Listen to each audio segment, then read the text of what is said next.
जय बजरंगबली, जय अंजनी पुत्र महावीर। भक्त बंधुओं, क्या आपने कभी सोचा है कि कोई इंसान पूरी श्रद्धा से व्रत करे, हर मंगलवार भगवान हनुमान जी को याद करे, फिर भी उसके जीवन में दुख ही दुख क्यों हो रहे हों? आज की यह कथा सिर्फ कहानी नहीं है, उन लाखों स्त्रियों की पीड़ा है जो हर मंगलवार दीपक जलाती हैं, लेकिन उनकी गोद फिर भी सूनी रह जाती है। बहुत समय पहले की बात है। एक छोटा सा गांव था जहां कच्चे मकान थे, मिट्टी की गलियां थी और लोगों के दिलों में भगवान के प्रति गहरी आस्था थी। उसी गांव में एक साधारण सी स्त्री रहा करती थी जिसका नाम सीता था। सीता का जीवन बाहर से जितना शांत दिखाई देता था, भीतर से उतना ही टूट चुका था। उसकी शादी को 12 वर्ष हो चुके थे, लेकिन आज तक उसकी गोद सूनी थी। हर सुबह जब वह दूसरे घरों से बच्चों के रोने की, हंसने की आवाजें सुनती, तब उसका हृदय जैसे किसी ने मरोड़ दिया हो। वह मुस्कुराकर अपने काम करती, लेकिन रात को तकिए को भिगोते हुए चुपचाप रोती थी। गांव की औरतें जब उसे देखती तो फुसफुसा कर बातें करती।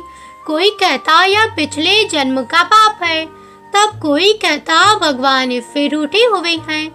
लेकिन सीता ने कभी भगवान से शिकायत नहीं की। उसे विश्वास था कि अगर भगवान देर कर रहे हैं तो उसके पीछे कोई कारण होगा। हर मंगलवार वह भोर होने से पहले उठ जाती, स्नान करती, साफ लाल साड़ी पहनती और नंगे पांव हनुमान जी के छोटे से मंदिर तक जाती। मंदिर ज्यादा बड़ा नहीं था, लेकिन वहाँ एक अजीब सी शांति थी, जैसे स्वयं बजरंगबली वहाँ विराजमान हो। सीता हर मंगलवार व्रत रखती, दिन भर जल नहीं पीती और शाम को दीपक जलाकर हनुमान जी से बस एक ही प्रार्थना करती, हे संकट मोचन, अगर मुझसे कोई भूल हुई हो तो क्षमा कर दीजिए, लेकिन मेरी सूनी गोद को भर दीजिए। वह कभी धन नहीं मांगती थी, कभी सुख नहीं, सिर्फ एक संतान का वरदान मांगती थी, जिसे वह अपनी पूरी जिंदगी भगवान को समर्पित कर दे। एक मंगलवार ऐसा आया जब गांव में भारी गर्मी थी। सीता का शरीर कमजोर था, लेकिन उसने फिर भी व्रत नहीं तोड़ा। दोपहर में उसका सिर चकराने लगा, आंखों के आगे अंधेरा छाने लगा, लेकिन उसने खुद को संभाल लिया। शाम को जैसे ही वह दीपक जलाने लगी, उसके हाथ कांप गए और दीपक जमीन पर गिर गया।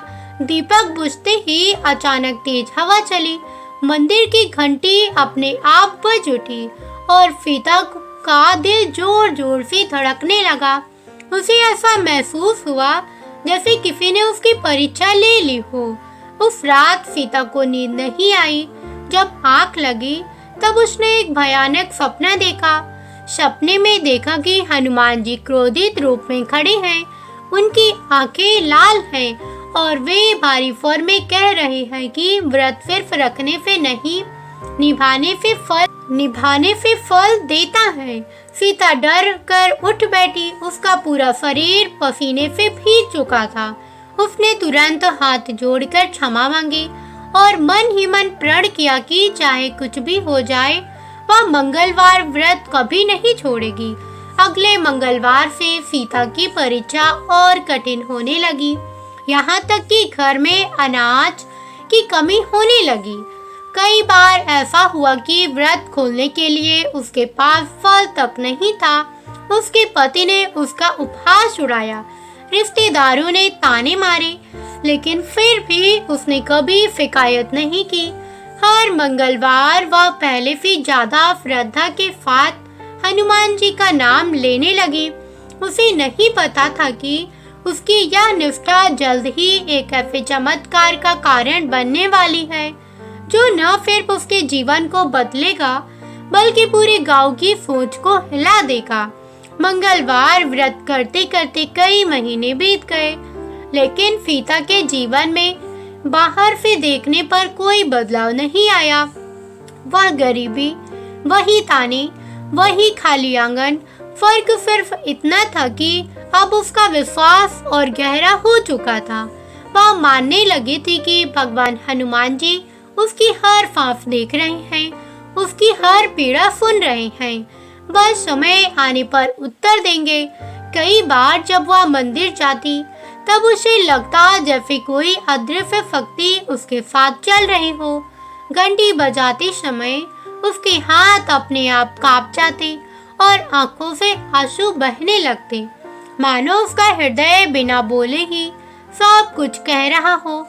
एक दिन गांव में बड़ा संकट आ गया, सूखा पड़ गया, खेतों में फसल नहीं हुई और गांव में हाहाकार मच गया। सीता के घर की हालत सबसे ज्यादा खराब थी। कई रातें ऐसी आई जब उसके पति ने बिना खाए ही सोने का फैसला किया। सीता ने देखा कि उसकी आंखों में भूख और लाचारी दोनों है। उस रात मंगलवार था।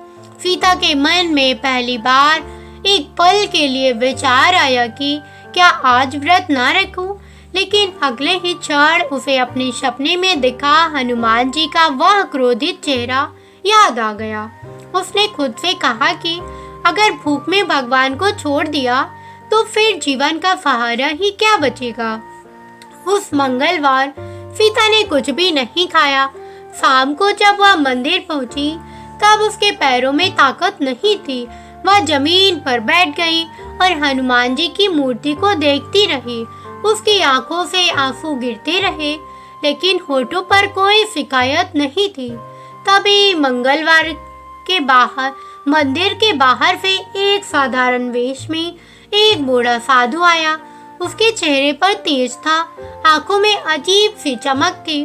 उसने सीता से पूछा कि बेटी, तू इतनी कमजोर क्यों लग रही है। सीता ने फिर झुकाकर कहा कि यह सब भगवान की इच्छा है। साधु ने उसे ध्यान से देखा और कहा कि भगवान सिर्फ इच्छा नहीं परीक्षा भी लेती हैं। यह सुनते ही सीता का हृदय कांप उठा। साधु ने उसे एक केला दिया और कहा, इसे खा ले। सीता असमंजस में पड़ गई। व्रत था और व्रत में कुछ भी खाना उसे पाप लगता था। उसने हाथ जोड़कर मना कर दिया। साधु मुस्कुराया, लेकिन उसकी मुस्कान में गहराई थी। उसने कहा कि कभी-कभी भक्ति नियमों से बड़ी हो जाती है। यह कहकर वह साधु वहां से चला गया। सीता पूरी रात सो नहीं पाई। उसका मन बार बार उसी साधु के शब्दों में उलझ जाता। क्या वह साधारण इंसान था या कोई संकेत? अगले दिन गांव में चर्चा फैल गई कि रात मंदिर के पास किसी ने लाल कपड़ों में एक तेजस्वी पुरुष को देखा है, जिसके कदम जमीन को नहीं छू रहे थे। यह सुनते ही सीता का शरीर सिहर उठा। उसे पहली बार महसूस हुआ कि शायद हनुमान जी स्वयं उसकी परीक्षा लेने आए थे। इसके बाद से सीता के जीवन में घटनाएं और अजीब होने लगी। कभी उसे सपने में सिंदूर दिखाई देता, कभी बंदरों की आवाज उसके आंगन में गूंजती। एक मंगलवार उसकी टूटी हुई झोपड़ी के बाहर अचानक एक बंदर आकर बैठ गया और तब तक नहीं हिला जब तक उसने हनुमान जी का नाम नहीं लिया। सीता का विश्वास अब डर और श्रद्धा दोनों में बदल चुका था। वह समझने लगी थी कि वह किसी साधारण मार्ग पर नहीं चल रही, बल्कि उस रास्ते पर है जहां भगवान खुद चल कर आती हैं।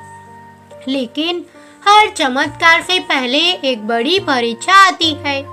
अगले मंगलवार ऐसा कुछ हुआ जिसने सीता को अंदर से तोड़ दिया। उसका पति अचानक बीमार पड़ गया। घर में दवा तक के पैसे नहीं थे। रिश्तेदारों ने मदद से मना कर दिया और गांव वालों ने सिर्फ सहानुभूति दिखाई। उस दिन सीता मंदिर नहीं जा पाई। वह पति के पास बैठी रही, लेकिन उसका मन हनुमान जी के चरणों में था। वह बार बार मन ही मन प्रार्थना कर रही थी कि अगर यह भी मेरी परीक्षा है तो मुझे शक्ति दीजिए। उस रात उसने फिर सपना देखा। इस बार हनुमान जी क्रोधित नहीं थे, बल्कि गंभीर थे। उन्होंने कहा कि भक्ति का फल धैर्य से मिलता है और जो अंत तक अडिग रहता है वही सच्चा भक्त कहलाता है। नींद खुलते ही सीता की आंखों में आंसू थे, लेकिन दिल में अजीब सी शांति भी थी। वह नहीं जानती थी कि यह शांति तूफान से पहले की शांति है और आने वाला मंगलवार उसके जीवन का सबसे बड़ा मोड़ बनने वाला था। आने वाला मंगलवार सच में सीता के जीवन का सबसे बड़ा कठिन दिन बनकर आया। रात भर तेज बारिश हुई थी, कच्ची छत से पानी टपक रहा था और घर के कोने कोने में नमी भर गई थी। सुबह होते ही सीता उठ गई। हालांकि उसका शरीर पूरी तरह थका हुआ था। पति की हालत कुछ बेहतर नहीं थी, बुखार तेज था और सांस भारी चल रही थी। फिर भी सीता ने मन ही मन तय कर लिया कि चाहे जो हो जाए वह इस मंगलवार को भगवान हनुमान जी के चरणों में स्वयं को पूरी तरह समर्पित कर देगी। उसने पति के माथे पर हाथ रखा, आंखें बंद की और बिना बोले ही बजरंगबली से प्रार्थना की कि आज मेरी परीक्षा का अंत कर दीजिए। मंदिर का रास्ता कीचड़ से भरा हुआ था। कई बार वह फिसली, कई बार गिरते गिरते बची, लेकिन हर कदम के साथ उसके होठों से सिर्फ हनुमान जी का नाम निकल रहा था। जब वह मंदिर पहुंची तब वह अजीब सी खामोशी थी। न कोई भक्त, न कोई पुजारी, बस जलते हुए दीपक और धूप की हल्की सुगंध। उसने कांपते हाथों से दीपक जलाया और जैसे ही घंटी बजाई उसकी आंखों से आंसू बह निकले। वह रोते रोते जमीन पर बैठ गई और अपने जीवन का हर दुख भगवान के सामने खोलकर रख दिया। अचानक मंदिर के द्वार पर किसी के आने की आहट हुई। सीता ने फिर उठाकर देखा तो वही साधु खड़ा था जो पहले मंगलवार उसे केला देने आया था। इस बार उसका चेहरा और भी तेजस्वी लग रहा था। उसके शरीर से एक विचित्र ऊर्जा निकल रही थी जिसमें मंदिर का वातावरण भारी हो गया। उसने धीमे स्वर में कहा कि बेटी, आज तेरी आखिरी परीक्षा है। सीता के शरीर में फिरहन दौड़ गई। वह समझ चुकी थी कि यह कोई साधारण मनुष्य नहीं है। उसने कांपते हुए हाथ जोड़कर कहा कि प्रभु, अगर मुझसे कोई भूल हुई हो तो मुझे क्षमा कर दीजिए।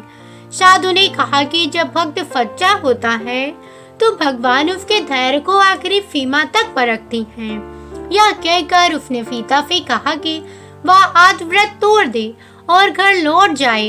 यह सुनकर सीता के मन में तूफान आ गया। इतने महीनों का व्रत, इतनी पीड़ा, इतनी आस्था, क्या सब यही समाप्त हो जाएगा? कुछ पल वह चुप रही। फिर उसने दृढ़ स्वर में कहा कि अगर मेरी भक्ति कमजोर होती तो मैं यहाँ तक आती ही नहीं। मैं व्रत तोड़ दूं, लेकिन आस्था नहीं। यह सुनते ही साधु की आंखों में चमक आ गई। अचानक मंदिर में तेज हवा चलने लगी। दीपक की लौ ऊपर उठ गई और घंटियां अपने आप बजने लगी। साधु का रूप धीरे धीरे बदलने लगा। उसके शरीर से प्रकाश निकलने लगा और पल भर में वह दृश्य सामने आया जिसे देखकर सीता की सांस रुक गई। सामने स्वयं भगवान हनुमान जी को खड़े देख विशाल, तेजस्वी, करुणामय उनके जड़ों से प्रकाश फैल रहा था और आंखों में अपार दया थी। सीता भूमि पर गिर पड़ी। उसके मुंह से शब्द नहीं निकल रहे थे, सिर्फ आंसू बह रहे थे। हनुमान जी ने सीता से कहा कि बेटी, तेरा धैर्य, तेरा विश्वास और तेरा त्याग मुझे प्रिय है। मैंने तुझे तोड़ा, तुझे डराया, तुझे अकेला किया ताकि तेरा विश्वास और मजबूत हो सके। सीता का हृदय भर आया। उसने रोते हुए कहा कि प्रभु, मैंने कुछ नहीं किया, बस आप पर भरोसा किया। हनुमान जी ने कहा कि यही सबसे बड़ा व्रत होता है। उन्होंने अपने हाथ का स्पर्श सीता के मस्तक पर किया। उसी क्षण उसे ऐसा लगा जैसे उसके शरीर से सारी थकान, सारा दुख निकल गया हो। हनुमान जी ने कहा कि घर लौट जा, तेरे जीवन का अंधकार अब समाप्त होने वाला है। यह कहकर उसने सीता को आशीर्वाद दिया और देखते ही देखते प्रकाश में विलीन हो गए। मंदिर फिर से शांत हो गया, जैसे कुछ हुआ ही ना हो। सीता कुछ देर वहां पर बैठी रही, यह समझने की कोशिश करते हुई कि यह सब सच था, यह सपना। लेकिन उसके हृदय में जो शांति थी वह किसी सपने की नहीं हो सकती थी। जब सीता घर पहुंची तो उसने देखा जब सीता घर पहुंची तब उसने जो देखा उसने उसके जीवन को बदल दिया। उसका पति बिस्तर पर शांत सो रहा था, उसके माथे पर बुखार नहीं था और चेहरे पर लंबे समय बाद सुकून था। सीता की आंखों से फिर आंसू निकले, लेकिन इस बार वे दुख के नहीं, कृतज्ञता के थे। उसे समझ आ गया कि मंगलवार का व्रत फल धीरे धीरे आता है, लेकिन जब आता है तो पूरी जिंदगी बदल देता है। पर कथा समाप्त यही नहीं होती, यह तो बस शुरुआत थी। आने वाले दिनों में सीता के जीवन में ऐसे चमत्कार हुए जिन्होंने पूरे गांव को हिला दिया। जिन लोगों ने उसे ताने मारे थे वही अब उसकी आस्था के सामने नतमस्तक होने वाले थे। और सबसे बड़ा चमत्कार अभी बाकी था, जो मंगलवार व्रत की सच्ची महिमा को अमर बना देने वाला था। हनुमान जी के दर्शन के बाद सीता का जीवन बाहर से वही दिखता था, लेकिन भीतर से पूरी तरह बदल चुका था। अब वह हर सांस के साथ यह महसूस करती थी कि वह अकेली नहीं है। घर की गरीबी अभी भी थी, लेकिन मन का डर समाप्त हो गया था। मंगलवार आते ही उसके हृदय में अब घबराहट नहीं, बल्कि एक गहरी शांति उतर आती थी। वह फिर से व्रत रखने लगी, लेकिन इस बार व्रत बोझ नहीं, वरदान बन गया था। हर मंगलवार वह मंदिर जाती, दीपक जलाती और बिना कुछ मांगे बस फिर झुका देती। उसे लगता था कि भगवान जब सब जान चुके हैं, अब शब्दों की जरूरत नहीं। कुछ दिनों में गांव में चर्चा फैलने लगी कि सीता के घर कुछ बदल गया है। उसका पति जो महीनों से बीमार रहता था, अब काम पर जाने लगा था। जिन खेतों में कुछ नहीं उगता था, वहाँ हरी हरी कोपले निकल आई। लोग इसे संयोग कहकर टाल देते, लेकिन मंगलवार के दिन सीता के घर के पास अक्सर बंदरों का झुंड दिखाई देने लगा। वे शोर नहीं करते, नुकसान नहीं पहुंचाते थे, बस आंगन में बैठकर चले जाते थे। गांव के बुजुर्ग समझ चुके थे कि यह साधारण संकेत नहीं है। एक मंगलवार ऐसा आया जब सीता की तबीयत अचानक बिगड़ गई। तेज चक्कर आए और वह जमीन पर बैठ गई। गांव की एक बूढ़ी दाई ने उसकी नब्ज देखी और अचानक उसकी आंखों में चमक आ गई। उसने धीमे स्वर में कहा कि बेटी, ईश्वर की लीला न्यारी है। सीता कुछ समझ नहीं पाई। उसी रात उसे सपना आया कि उसने अपने आंगन में एक छोटा दीपक जलते हुए देखा और उस दीपक के उजाले पूरे घर में फैल गया। सुबह होते ही जब उसने आंखें खोली तो उसके मन में एक अजीब सी घबराहट और खुशी फात थी। कुछ दिनों बाद वह घड़ी आ गई जिसने सीता की वर्षों की पीड़ा को समाप्त कर दिया। दाई ने गांव वालों के सामने यह कह दिया कि सीता माँ बनने वाली है। यह सुनते ही कुछ लोग खुश हुए, कुछ लोग चुप हो गए और कुछ को अभी विश्वास नहीं हुआ। जिन औरतों ने फालू तक उसे बांझ कहा था, वे भी अब उसके घर आकर बैठने लगी। लेकिन सबसे ज्यादा आश्चर्य उस मंगलवार को हुआ जब मंदिर में पूजा के समय घंटी अपने आप बजने लगी और हवा में सिंदूर की खुशबू फैल गई। लोगों ने महसूस किया कि कोई अदृश्य शक्ति वहां उपस्थित है। सीता का गर्भकाल आसान नहीं था। हर महीने कोई ना कोई कठिनाई आती, मानो भगवान यह देख रहे हो कि क्या वह अभी उतनी ही आस्था रखती है।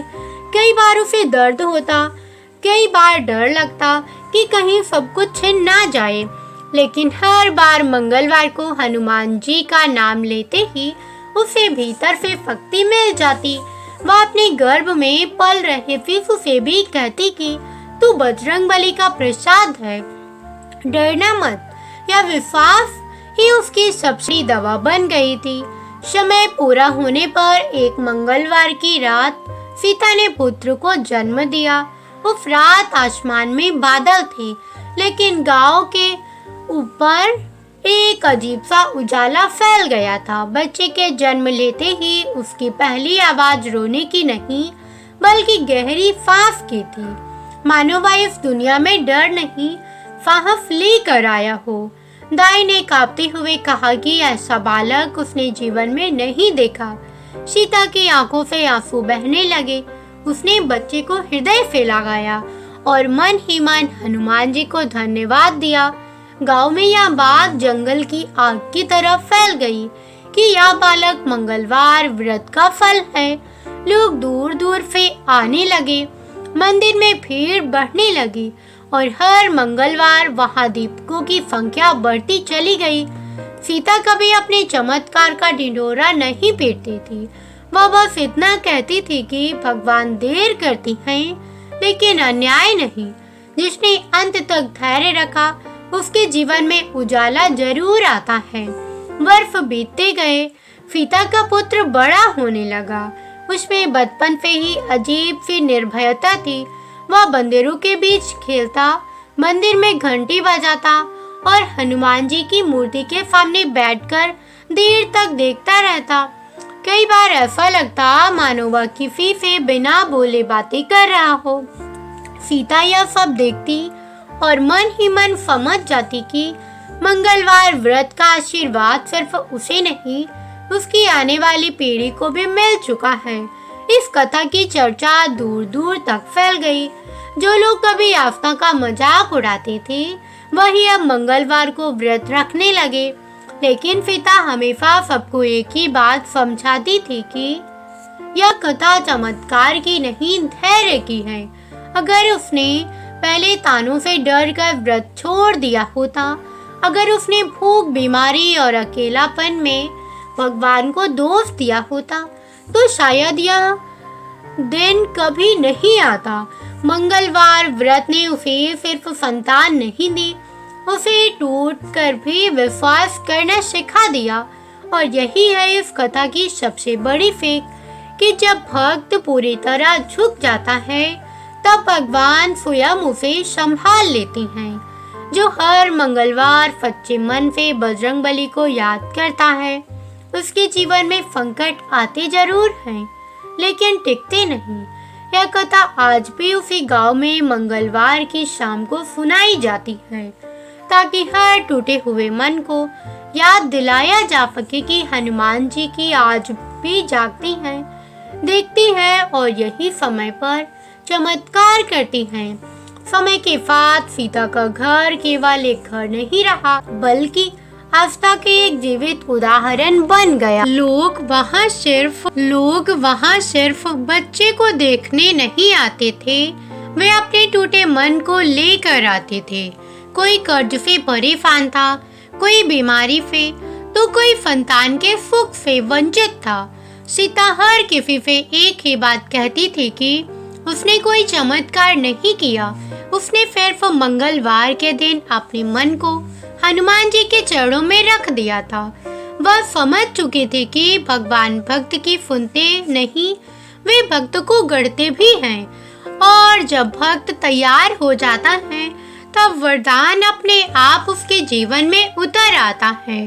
कई साल बीत गए, लेकिन सीता के जीवन में कभी भी अहंकार नहीं आया। वह जानती थी कि जिसने उसे जमीन पे उठाया है, वही पल भर में फिर से जमीन पर दिखा सकता है। इसलिए हर मंगलवार वह पहले से ज्यादा विनम्र हो जाती। उसका पुत्र भी बड़ा होने लगा और उसके स्वभाव में एक अजीब सी स्थिरता थी। गांव के बच्चे जहां छोटी छोटी बातों पर डर जाते थे, वहीं वह बालक बिना घबराए मुश्किलों का सामना करता था। कई बार गांव वाले कहते कि यह बालक साधारण नहीं है, इसमें बजरंगबली की छाया है। एक बार गांव में भयंकर महामारी फैल गई। लोग डर के मारे घरों में बंद हो गए, मंदिर सूना पड़ गया और लोगों का विश्वास भी डगमगाने लगा।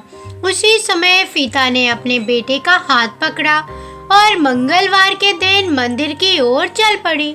गांव वाले ने उसे रोका, डराया, कहा कि यह पागलपन है, लेकिन सीता नहीं रुकी। मंदिर पहुंचकर उसने दीपक जलाया और पूरे गांव के लिए प्रार्थना की। उसने कहा कि अगर उसकी भक्ति सच्ची है तो इसका फल अकेले उसे नहीं, पूरे गांव को मिले। कहते हैं उसी रात मौसम बदला, हवा शुद्ध हुई और कुछ ही दिनों में बीमारी अपने आप शांत होने लगी। गांव वालों की आंखें खुल गई। उन्होंने समझ लिया कि सच्ची भक्ति चुपचाप करती है, शोर नहीं मचाती।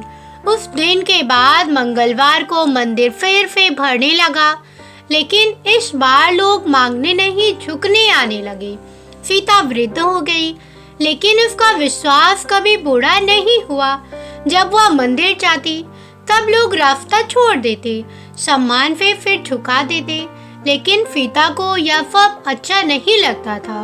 वह कहती थी कि फिर मेरे सामने नहीं, उस शक्ति के सामने झुकाओ जिसने मुझे तोड़ा, आजमाया और फिर संभाला।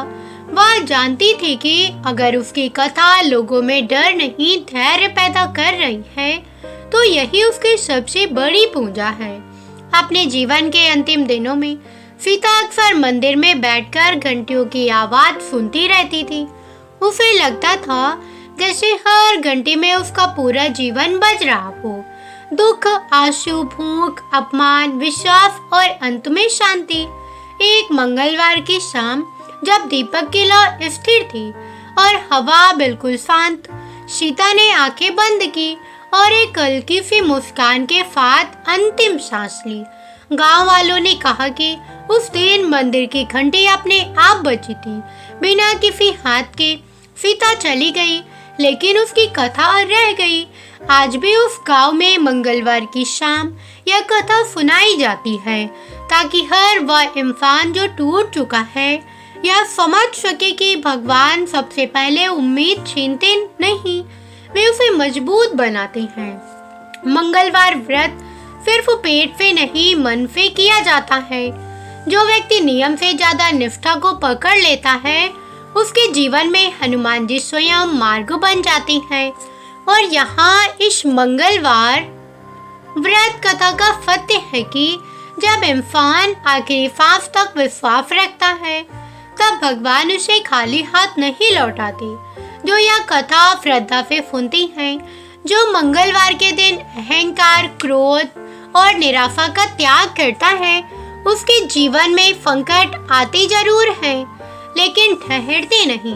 बजरंग बली की कृपा चुपचाप काम करती है, लेकिन जब परिणाम आता है तब पूरा जीवन बदल देता है।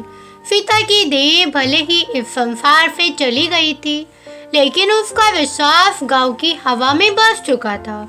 जिस मंदिर में कभी सन्नाटा रहता था, वहां अब हर मंगलवार दीपकों की कतार लगती थी। लोग दूर दूर से आते, कोई संतान के लिए, कोई रोग मुक्ति के लिए, तो कोई सिर्फ टूटे मन को संभालने के लिए। हर व्यक्ति जब सीता की कथा सुनता, तब उसे यह समझ आने लगता कि भगवान हनुमान जी सिर्फ चमत्कार करने वाले देव नहीं हैं, वे मनुष्य के भीतर छिपे डर को तोड़ने वाले देव हैं। जो इंसान डर के आगे झुक जाता है, वह हार जाता है, और जो विश्वास के साथ खड़ा रहता है, वही सच्चा भक्त कहलाता है। सीता का पुत्र बड़ा होकर गांव का सहारा बन गया। उसने कभी यह नहीं कहा कि वह किसी चमत्कार का परिणाम है, लेकिन उसके कर्म ऐसे थे कि लोग खुद समझ जाते थे। वह संकट में फंसे लोगों की मदद करता, बीमारों की सेवा करता और हर मंगलवार मंदिर में झाड़ू लगाकर साफ सफाई करता। जब कोई उसे पूछता कि तू इतना शांत और निडर कैसे है, तो वह बस इतना कहता कि जिसने मेरी माँ को टूटने से के बाद भी संभाले रखा, वही शक्ति आज भी संसार को संभाल रही है। यह सुनकर लोगों की आंखें भर आती। समय बीतता गया, पीढ़ियां बदल गई, लेकिन मंगलवार व्रत की यह कथा अमर हो गई। गांव के बुजुर्ग बच्चों को बताते कि यह कथा सिर्फ सीता की नहीं है, यह हर उस इंसान की कथा है जो रोज भगवान को पुकारता है, लेकिन जब उत्तर देर से मिलता है तो टूट जाता है। हनुमान जी देर करते हैं लेकिन भूलते नहीं। वे भक्त की इच्छा नहीं, उसकी सहन शक्ति पर काम करती हैं। जब इंसान सब कुछ खोने के बाद भी भगवान को नहीं छोड़ता, तभी असली कृपा का द्वार खुलता है। मंगलवार का व्रत का अर्थ सिर्फ भूखे रहना नहीं है, इसका अर्थ है अहंकार का त्याग, क्रोध का त्याग और यह स्वीकार करना कि मैं अकेला नहीं हूँ। सीता ने यही किया था। उसने ना भगवान को दोष दिया, ना अपने भाग्य को कोसा। उसने हर मंगलवार बस अपना सिर झुकाया और इंतजार किया। यही कारण था कि जब कृपा आई तो इतनी गहरी आई कि उसका प्रभाव पीढ़ियों तक चला गया। इस कथा का अंत हमें यह सिखाता है कि अगर आपके जीवन में अंधकार है, अगर आपकी प्रार्थनाओं का उत्तर नहीं मिल रहा, अगर हर दरवाजा बंद दिख रहा है, तो समझ लीजिए कि आप परीक्षा के अंतिम चरण में हैं। उस समय व्रत छोड़ना, विश्वास छोड़ना या भगवान से नाराज होना सबसे बड़ी भूल होती है। मंगलवार का दिन सिर्फ हनुमान जी को याद करने का नहीं, बल्कि अपने डर से लड़ने का दिन है। जो व्यक्ति सच्चे मन से मंगलवार व्रत रखता है, किसी को हानि नहीं पहुंचाता, झूठ, क्रोध और अहंकार से दूर रहता है, उसके जीवन में संकट टिक नहीं पाते। हो सकता है परिणाम तुरंत ना दिखे, लेकिन जब दिखेगा तो पूरा जीवन बदल देगा, जैसे सीता का बदला था। यही मंगलवार व्रत की सच्ची महिमा है, यही हनुमान जी की सच्ची कृपा है। और इसलिए भक्त बंधुओं, अगर आप भी किसी पीड़ा से गुजर रहे हैं तो इस कथा को सिर्फ सुनिए नहीं, अपने मन में उतारिए। मंगलवार को दीप जलाइए, बजरंग बली का नाम लीजिए और धैर्य रखिए, क्योंकि जब सब साथ छोड़ देते हैं तब हनुमान जी स्वयं भक्त का हाथ पकड़ती हैं। जय बजरंग बली। हनुमान जी की कृपा आप सभी पर सदा बनी रहे। प्रिय भक्त बंधुओं, आज आपने जो मंगलवार व्रत कथा सुनी, वह केवल एक कहानी नहीं थी, बल्कि उस मन की आवाज थी जो टूट कर भी भगवान पर विश्वास करता है। हनुमान जी हमें यह सिखाते हैं कि सच्ची भक्ति दिखावे से नहीं, धैर्य और समर्पण से होती है। जब जीवन में कठिनाई आती है और उत्तर देर से मिलता है, तभी हमारे विश्वास की असली परीक्षा होती है। अगर उस समय भी हम भगवान का हाथ नहीं छोड़ते, तो समझ लीजिए कि कृपा बहुत निकट है। मंगलवार व्रत हमें यही सिखाता है कि डर, अहंकार और निराशा को छोड़कर ईश्वर पर पूर्ण भरोसा रखो। अगर यह कथा आपके हृदय को छू गई हो, अगर आपको इससे थोड़ी सी भी शांति या शक्ति मिली हो, तो इसे अपने परिवार और मित्रों के साथ जरूर साझा करें, ताकि और लोग भी इस आस्था से जुड़ सके। वीडियो को लाइक करें, चैनल को सब्सक्राइब करें और कमेंट में जय बजरंगबली अवश्य लिखें, ताकि हनुमान जी की कृपा हम सब पर सदा बनी रहे। अगले वीडियो में फिर मिलेंगे एक दिव्य नई कथा के साथ। तब तक अपने मन को शुद्ध रखें, विश्वास बनाए रखें और हनुमान जी का नाम लेते रहें। जय बजरंगबली।